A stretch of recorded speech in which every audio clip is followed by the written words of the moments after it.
हरिओम. भगवद्गीताबोध योगदास श्री जय गणेश जोशी यांनी केलेले निरूपण. अध्याय पहिला. अर्जुन विषादयोग. ओम श्री परमात्मने नमः. अथ प्रथमोऽध्यायः. जय योगेश्वर. परमात्म्याला नमस्कार. अध्याय पहिला. श्लोक क्रमांक 38. यद्यप्येतेन पश्यन्ति लोभोपहत चेतसः कुलक्षयकृतं दोषं मित्रद्रोहे च पातकम्. श्लोक क्रमांक 39. कथन ज्ञेय अस्माभिः पापा तस्मात् निवर्तितुं कुलक्षयकृतं दोषं प्रपश्य दर्भी जनार्दन. जरी दुर्योधनादिकांना लोभामुळे विवेक नष्ट होऊन कुलाचा नाश केल्याने निर्माण होणारे दोष आणि मित्राचा द्रोह केल्याने लागणारे पाप दिसत नसले तरी जनार्दना आम्ही या पापापासून दूर राहण्याचा विचार करायला हवा. कारण कुलाचा नाश केल्याने निर्माण होणारे दोष आम्ही चांगले जाणतो. यद्यपेतेन पश्यन्ति लोभोपहत चेतस कुलक्षयकृतं दोषं मित्रद्रोहे च पातकम्. माणसाला कुठे थांबावं ते समजत नाही. एखादी गोष्ट करायला लागल्यावर जर ती गोष्ट आवडली तर सातत्याने ती गोष्ट आपल्याला मिळत राहावी अशी माणसाची कामना तयार होते. हा माणसाचा स्वभाव आहे. अशी वस्तू मिळाली नाही तर त्याला जगणं अशक्य होतं. वास्तविक परमात्म्याने येथे पृथ्वीवर पंचमहातत्वे निर्माण करून त्याद्वारे जीवसृष्टीला आवश्यक अशा असंख्य वस्तू निर्माण करून ठेवल्या आहेत. मानव कोणतीही वस्तू तयार करू शकत नाही. ईश्वराने अगोदरच निर्माण केलेल्या वस्तू मानव शोधतो, त्याला तो शोध लावला असं म्हणतो. त्याचप्रमाणे मानव ईश्वराने निर्माण केलेल्या वस्तू नष्ट करू शकत नाही. कोणतीच गोष्ट पूर्ण नष्ट होत नाही. फार तर त्या वस्तूचा आकार, रूप, रंग बदलतो. दोन वस्तू एकत्र येऊन त्याचा गुणधर्म बदलतो. ईशावास्य उपनिषदकार ऋषी म्हणतात की परमात्म्याने या सर्व वस्तू मानवाच्या उपभोगासाठीच येथे निर्माण करून ठेवल्या आहेत. त्याचा मानवाने त्याग करून यथेच्छ उपभोग घ्यावा. परंतु त्याने दुसऱ्याच्या धनाची अपेक्षा ठेवू नये. मानव प्रथम गरज म्हणून वस्तू मिळवतो. आवश्यक गरज भागू लागली की तो चैन शौक म्हणून वस्तू उपभोगायला लागतो. कालांतराने त्याला या उपभोगाची सवय, व्यसन, चटक लागते. त्याशिवाय त्याला जगता येत नाही. त्याला वस्तूचा लोभ सुटतो. आपल्याजवळ वस्तू असणं हा प्रतिष्ठेचा प्रश्न निर्माण होतो. या हव्यासापायी या वस्तूंच्या लोभात तो पुरता अडकतो. त्या मिळवण्यासाठी तो काहीही करायला तयार होतो. सगळ्यात हास्यास्पद म्हणजे वस्तू उपभोगायला मिळावी म्हणून तो त्या वस्तूसाठी स्वतःचा जीव गमवायलाही तयार होतो. जीव गमावल्यावर वस्तू कशी उपभोगणार ते त्यालाच कळत नाही. पण वस्तूसाठी तारणं मारणं लढाईला तो सज्ज होतो. अशा या लोभामुळे दुर्योधनादी लोक लढाईला मरायला तयार झाले आहेत.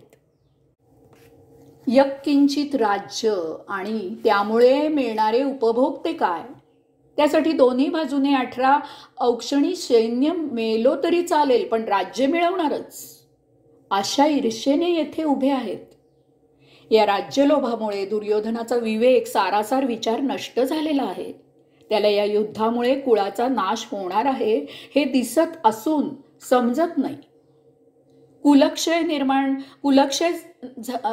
कुलक्षयामुळे निर्माण होणाऱ्या दोषाची त्याला कल्पना येत नाही.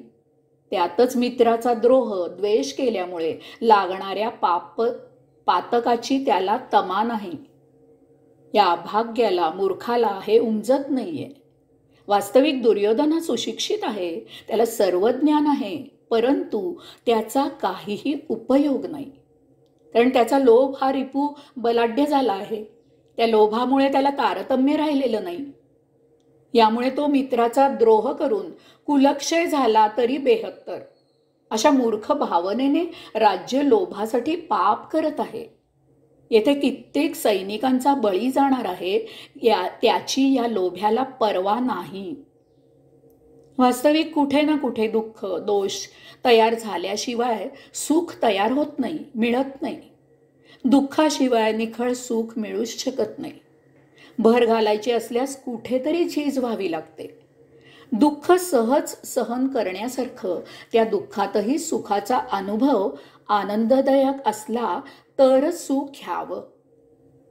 नाहीतर सुखाची अभिलाषा न धरणं श्रेयस्कर असतं.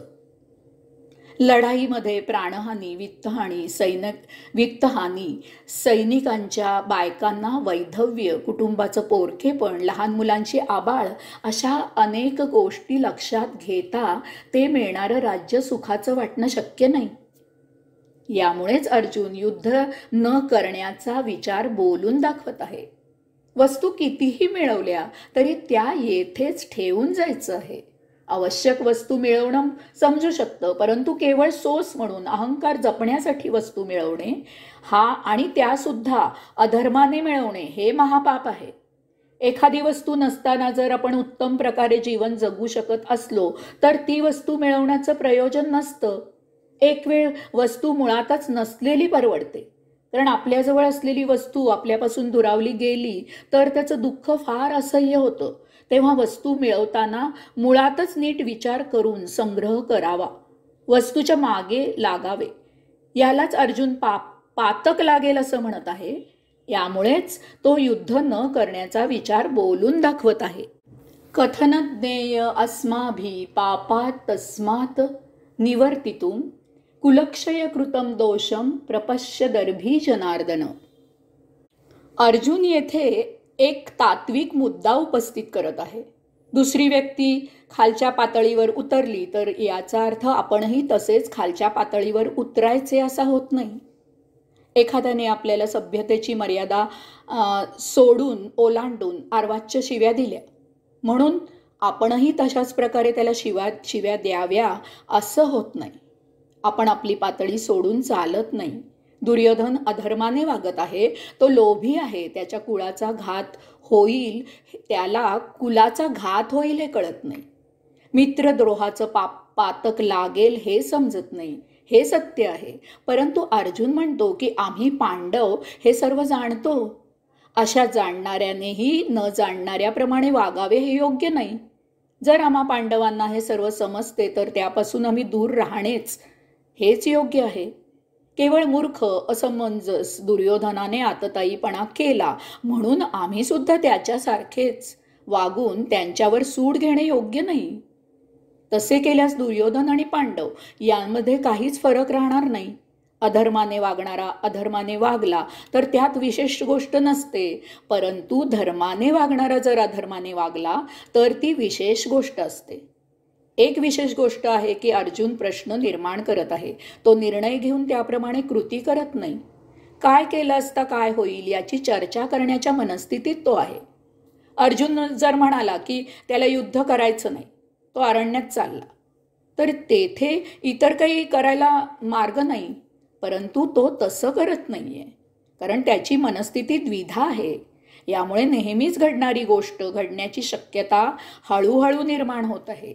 समजा अर्जुनाला जर कुणी पटवून दिलं, समजूत घालून दिली की तू जे सांगत आहेस ते पांडित्य सर्व ठीक आहे, परंतु तरीसुद्धा तू युद्ध करणेच जास्त श्रेयस्कर, जास्त योग्य आहे, तर तो युद्धाला तयार होऊ शकतो. जर अर्जुनाला कुणी समजावलं की दुर्योधनाला शिक्षा न करता मोकळा सोडला तर हा आतताईपणा आणखी पाप करतच राहील. यामुळे सर्वांना कायम करता उपद्रव होत राहील. ज्या कृतीचा शेवट चांगल्या परिणामात होतो ती कृती जरी स्पृहणीय नसली तरी तसं करणंच योग्य असतं. त्यात पाप लागत नाही. तर अर्जुनाचा विचार बदलू शकतो. तो भगवंत श्रींशी प्रश्न निर्माण करून एकतर रणांगणातून निघून जाण्यासाठी त्यांची अनुमती मागत आहे किंवा त्याचे प्रश्न गैर आहेत हे पटवून दे असं भगवंत श्रींना सांगत आहे. हरिओम.